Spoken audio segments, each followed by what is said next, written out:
You're listening to Better Live Than Dead. How's it going, everybody? Here we are, another BLTD Extracast. A quick one we got going on here tonight. Just a few questions for our buddy. Joining us on the line now, Matthew Coller of WGR. At, what is it, Matthew WGR on Twitter? I don't even know your handle because I just tweet directly at you now. I don't remember your handle. I was going to say, you tweet at me after every single tweet. You'd think you would have it memorized by now. I do tweet at you a lot. I'm sorry. I thought we were friends, Matt. I thought we could have a tweet conversation. I need the hashtag engagement, so it's perfect. Well, you know what? It's a good way to start because after today, I think you're pretty good on engagement for a couple of weeks. Okay, so from what I gather, because I was at work, so I missed most of it.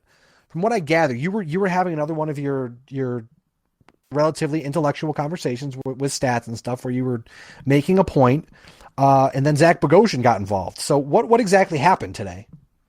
Yeah, it's interesting because it started off as a conversation about Rasmus Ristolainen with some, I guess you would call them well-known analytics writers, and I had seen one analytics writer compare Rasmus Ristolainen to the early trajectory of Jared Cowan, and I thought that doesn't make a whole lot of sense because Rasmus Ristolainen had 41 points last year and was in extremely difficult circumstances, being pushed to a number one defenseman at his age, playing alongside Josh Georges, who has seen much better days, and having to play on a team that didn't have a true number one center yet, but a kid that was in over his head a little bit to start in Jack Eichel, who was, still learning how to be an NHL player, but also at the same time playing huge minutes with Rasmus Ristolainen.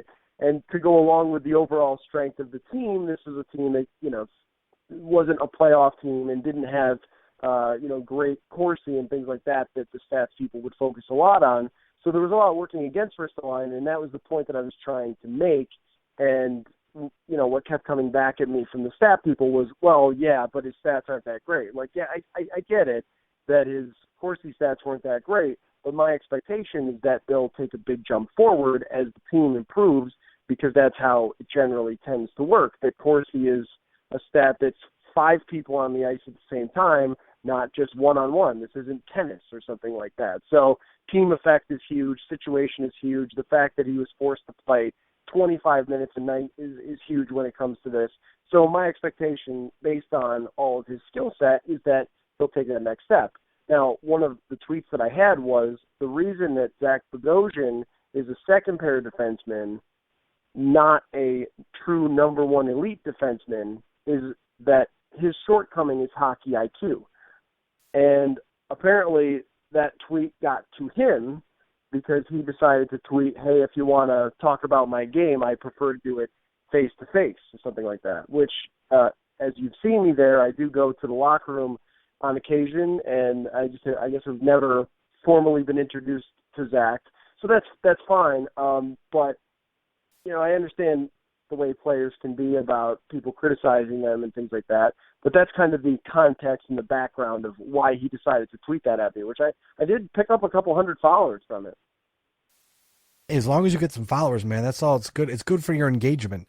Now, I want to point out real fast, I know we're having your phone's kind of cutting in and out, so people listening, I do apologize. We have a very cheap production here. I mean, I don't have any money. What does this look like? But talking about defensemen, the Buffalo Sabres acquired Dmitry Kulikov at the draft, and he's expected to be the guy opposite of Rasmus Ristolainen. Real quick, if Kulikov doesn't work out, are the Sabres completely screwed, or do they kind of have a good idea of who might be a good replacement for Kulikov in the system if he doesn't work out? Yeah, so sorry about the phone thing. Well, with Kulikov, the only guy that would make things really interesting is if Brendan Gooley took a big step forward this year and was able to make the team. Because as I look forward, Kulikov is on a 1-year deal, and Gooley is one of the best skaters at his age that I can remember as a defenseman, and actually made some pretty smart plays last year when I had an opportunity to see him in the preseason, plays that I didn't really expect from him as a second-round pick. I kind of expected him to be really shaky, but he showed some more maturity than I think a lot of people had in mind for a player that young. And I suppose it's always possible that he could end up making the roster as the number 6 defenseman, especially if somebody gets hurt during preseason, and then maybe eventually, because he's left-handed, work his way to being Ristolainen's partner. But I think Kulikov has pretty much got that locked down for this year, barring a huge jump for Guhle. And how well that works out will be a huge determining factor of whether the Sabres end up making the playoffs or not. Because Ristolainen last year, his stats, his power play stats, his points are very good. But at 5-on-5, it's pretty clear by the numbers that that pair was not dominating play. And I think a lot of us put it on Josh Georges and also expect that Ristolainen will take another step forward. But he's going to have a partner that allows him to do that. And one of the things that he just was not allowed to do last year was really take off with the puck himself. He's a great puck handler and skater, and he just couldn't do that because he had to stay safe all the time being with his partner. Now, maybe Kulikov, who is a good skater and can make a decent first pass, will allow him to have a little more freedom in that way. And I think even though I didn't love the Kulikov trade because I think Mark Pysyk is a valuable player, I still see it as a huge upgrade on that top pair, and this is where it kind of gets back to, I believe in Rasmus Ristolainen's overall skill set, that he can be a top pair defenseman, a true number 1 defenseman in the league, and I think we'll start to see that this year if he forms chemistry with Kulikov. Now, assuming that we've seen some of Alex Nylander at prospect or at development camp already, he's already wowed a ton of people. Writers and fans alike, but if he doesn't make the Sabres roster, which I mean at this point not many expect it to, but there's still training camp to happen, he can still blow the doors off the place then. How important do you think it would be for Alex Nylander to stick in the AHL and to have a year of development in the AHL compared to going wherever he may end up otherwise? Yeah, I think it would be really good. I mean, it's great to have options for them, for a player like Nylander, first of all, because they can get a gauge through training camp and through preseason exactly where he needs to be, whether it's playing over in Sweden that would be kind of an intermediate between the AHL and juniors, or if he is ready for the AHL. Now, I know that he has the skill to be ready to play in the AHL, but his brother, I believe his brother played in Sweden first and then came over to the AHL. I don't want to say that 100% for sure, but the one thing is he is not huge. He does not have big size, and when you're talking about putting a player who still needs to bulk up to be ready to take that punishment, throwing him into the AHL can be kind of a steep task because most of those guys are either just a little too slow for the NHL or have already played in the NHL and have just come back down to the minors and are sort of depth for their organization. So it's a pretty high level of hockey in the AHL, and you wouldn't want him to be so far over his head at such a young age that his development doesn't go anywhere. So I think the only way to grade that is just where he stands in the preseason. But this is a player that I think we have to be patient with. This is not a Jack Eichel. This is not a number 2 overall pick who's going to step right in and make an impact right away. This is a player who will need to grow, who does need a lot of development, and I'm not looking at him as projecting him to the lineup for at least until he's 20 years old and maybe even 21, and I don't think there's anything wrong with that. That's how it generally works for a player like him, because he'll have to round out his all-around game and learn to score at much higher levels. So I think whatever happens, if it's junior, if it's Sweden, if it's the AHL, it's all fine for Alex Nylander. I guess that takes my next question off the board. I was going to say, where do you project he ends up? But just what you said, wherever he lands is cool with me. That works, man. It's a very zen way to answer the question. I have no goddamn idea. I want to ask you now about Justin Bailey. We saw last year in a small sample size, he looked like he was ready to make the jump from the AHL to the NHL. He had a fantastic year last year in Rochester, as we all know. Do you think that he can break camp with the team, or do you still think there are a few things he needs to work on before he's ready for full-time NHL duty? I think that a lot of things are resting on Jimmy Vesey right now. That we're all sort of sitting around waiting to see if he signs with the Sabres. And then it's, well, okay, if he doesn't, should they add another player, or should it be Justin Bailey or Hudson Bashing's roster spot? Because the way I see it is, at least if everyone's healthy, and they never are, that there is one spot that would be open coming out of training camp if Jimmy Vesey does not sign with the Sabres. And I think the way Justin Bailey played at the end of last year puts him on the radar for that. I mean, you could see starting on a third line potentially with Zemgus Girgensons and Tyler Ennis, and then having your fourth line be Foligno, Larson, and Brian Gionta. And, I mean, to me, that bottom six looks really good in comparison to the way that it ended last season. And Bailey played exceptionally well in the second half of his year, really showed that growth. And I was talking to someone with the Sabres the other day about what that means in the second half of an AHL or rookie season for a guy just turning pro to be able to listen to coaches, listen to teammates, and learn from them and really understand the game much better as they go along in their first year as a pro. And Bailey showed all of those things. So it's not just his size, his speed, the fact that he can score. It's also the fact that he's willing to learn and willing to make changes in his game that are necessary to be an NHL player. So whether he starts there or the AHL, and I still think he is a long-term part of the Sabres, I think it just depends on if they add Jimmy Vesey or another winger or something like that.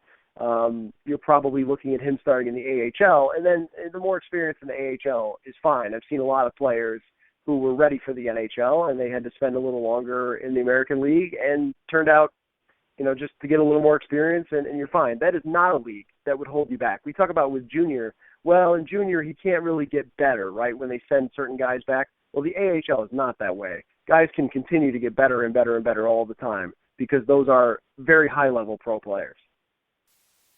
Now, the last question I have for you, because I know you're running short on time, so I want to get you out of here. With the Rochester Americans, taking out Justin Bailey, because obviously we just talked about him, we know what he brings at the table. Who are some players that you may think are ready to make the next step? Like, not necessarily be a full-time NHLer, because I don't know if there are any in Rochester right now that are ready, aside from maybe Justin Bailey. But who might be ready to take the next step from Rochester to Buffalo on, say, maybe, a 5 to 10 game basis, just to get their first shot of the National Hockey League?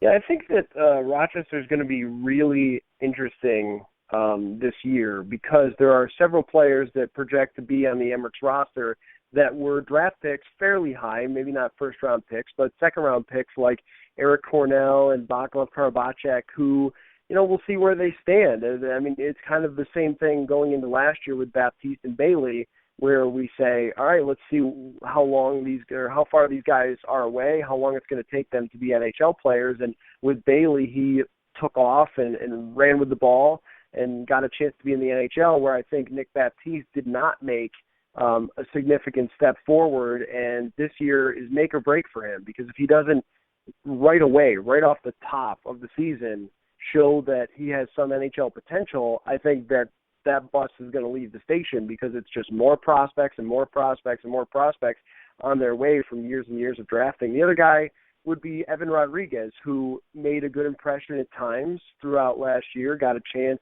2 games in the NHL and scored a goal. But, can he actually be someone who plays regularly in the NHL? At this point, it seems like a pretty far long shot. He seems more like he's going to be an AHL-type player, but that doesn't have to be that way depending on the first impression that he makes, but he could be one of those guys that comes up. And then I think Hudson Fasching is going to be there in Rochester, more than likely, again, barring injuries and things like that. I think he showed last year that he's got potential to be a very good NHL player, but he still needs to work on his overall game. That the NHL was a little over his head. So Rochester should be pretty exciting this year. And you know what? You're the guy we come to for the Amherst talk, man. Because I know you like to get out to Buffalo as much as possible, but if you need to find Matthew Coller during hockey season, it's usually at Rochester at the Blue Cross Arena. Something we'll talk about in a later date, the Blue Cross Arena, because we all know that there's that giant crap storm that's going on right now. But like I said, you have to go. Hey, is it just me, or is it not that bad? Is it really that bad? Tell me. I mean, it can be better. I understand why Terry Pagula wants input. But the stuff that's coming out, I don't know if you've read the Democrat and Chronicle recently, but the stuff that's coming out from Rochester people is just atrocious. Demanding, okay, if you want more, you need to put some money in. But then again, his team is, if it's his team that's being housed at an arena and he doesn't think the arena's up to standards, he'll pull the team. I mean, he's already threatened to do that. And I don't think we'll ever have the Amherst move to Buffalo, but if it gets ugly enough, what the hell is stopping him? So, I mean, he's got that he can hold over their heads. So I get both sides of it. The Blue Cross Arena is very old. It's not very up to date. It could certainly use some help, but right now it's just kind of a pissing contest, I think. Just, who's going to push it more until someone breaks. It's funny about that just because, like, if you go to some other AHL buildings, like in Syracuse, if you go to their press box, you literally have to duck to, like, avoid the rafters as you walk into their press area, and it's not really a box. It's more of just like, it feels like you're in your mom's attic or something, right? Like, it's just, Well, I remember one game I went to a couple years ago. Our mutual friend Rob Sanderson was sitting there doing the pre-intermission and post-game show with a gigantic bucket because the roof was leaking, and apparently from what I was told that is a more often than not type of deal. So stuff like that probably needs to be fixed. I mean, I know they don't care as much about the media because obviously nobody cares about the media, duh. But just off ice stuff. I'm assuming, like, facilities and just the overall. I mean, not many people get the chance to, but you walk around, the locker room and all that stuff. There's certainly room for improvement. I mean, I'm not sure where they want to pour the money into or where Terry Pegula feels that it's necessary, but obviously when the Sabres were going to come to town for a preseason game, which for Rochester would be a huge deal. I mean, it doesn't matter if some third or fourth liner for Rochester is playing in a Sabres uniform.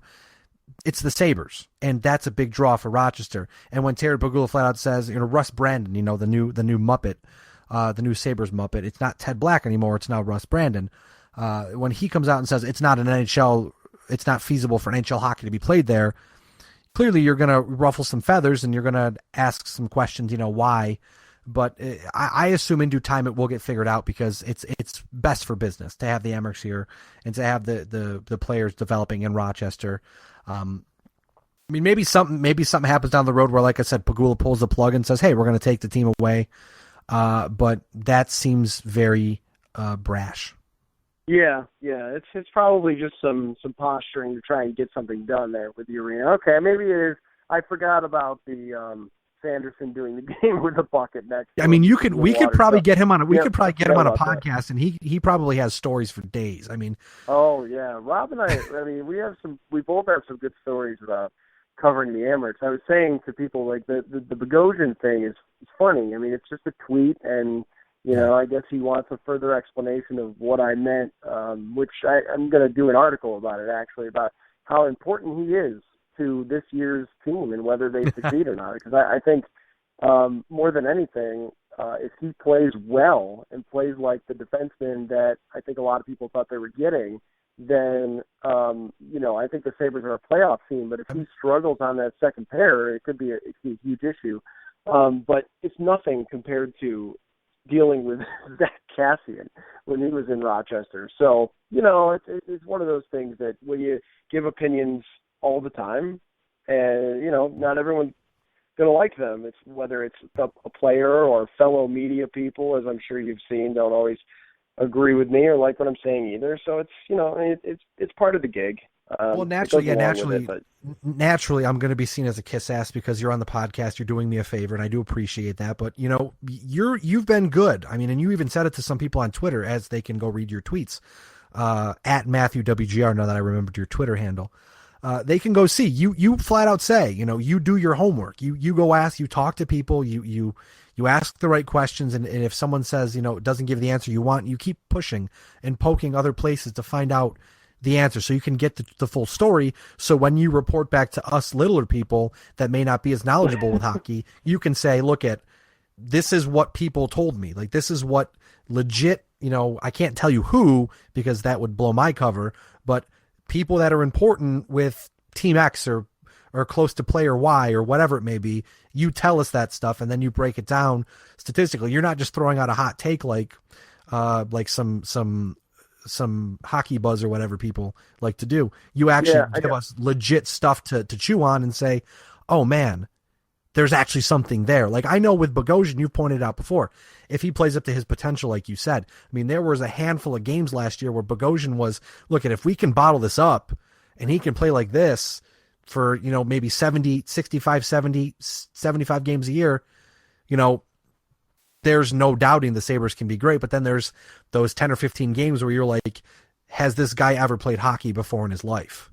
Well, and I know it's rich coming from us because we're media people, but that's what happens. But that's why you have a job, because if there wasn't that stuff to talk about, you wouldn't have a job. I probably wouldn't be that harsh about it, but no, I mean that's more of the Twitter. That's more of the Twitter people. Yes, no, you're right. But what you're saying about the research and things like that, I mean, when it comes to the opinion that I tweeted, I mean that was backed by conversations. I'm always having conversations with the team, whether it's really like on the record or just shooting the breeze, and there's no less than a half a dozen people that I've talked to about this particular issue, about the Sabres defense, how it's made up, about his role in it, and just about why he was drafted as high as he was and isn't Rasmus Ristolainen, or he isn't that top pair defenseman in the league. And I've asked for explanations, and that's one of the major explanations that I've gotten. So, I mean, like you said, I mean, nothing just sort of pops out of thin air.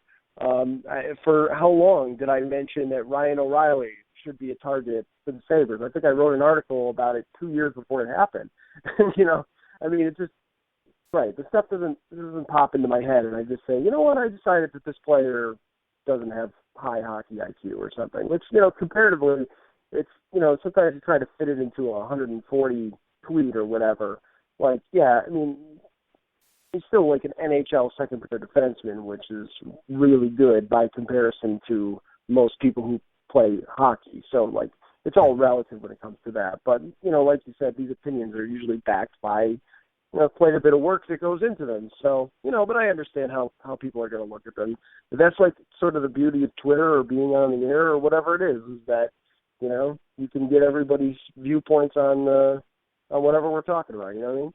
It's with Twitter, we know this, Matt. We know this hands down, day and night. It's a blessing and a curse. I mean, because if he took the time, I don't even know if he did, but if he took the time to go read what was being said, but instead people see a tweet and they react to the tweet. So, everything is taken out of context. But hey, if, worst case scenario, if you meet up with him and you discuss yourself and break it down and have a good conversation and he still wants to fight you, I'm sure we could probably find a local independent wrestling federation that would host like a Hell in a Cell or something. We could make this happen. Yeah, I don't know about that. It's okay. We'll get all the Twitter people on your side. We got you. No worries. Yeah, it's all right. But hey, man, I appreciate you joining me tonight for the BLTD Extracast. Whatever number this is, we'll make up a fake number. It's BLTD Extracast 375. You can follow Matt on Twitter if you're not already. I'm not sure what you're doing on Twitter. At Matthew WGR. Matt, we'll have to meet up sometime and actually do a podcast in person so we don't have to deal with technology being a pain in the ass, but we make do with what we've got. Yeah, I hope it came out okay for you, and that would be wonderful. We'll do it. Well, it worked out. It always works out in the long run. But like I said, I appreciate you. We look forward to the Bogosian article. I'm sure the hot takes will be had. The comment section will be lit, I'm sure. But again, Matt, thank you for joining me, and I hope you have a great night, man. All right. Thanks a lot, man.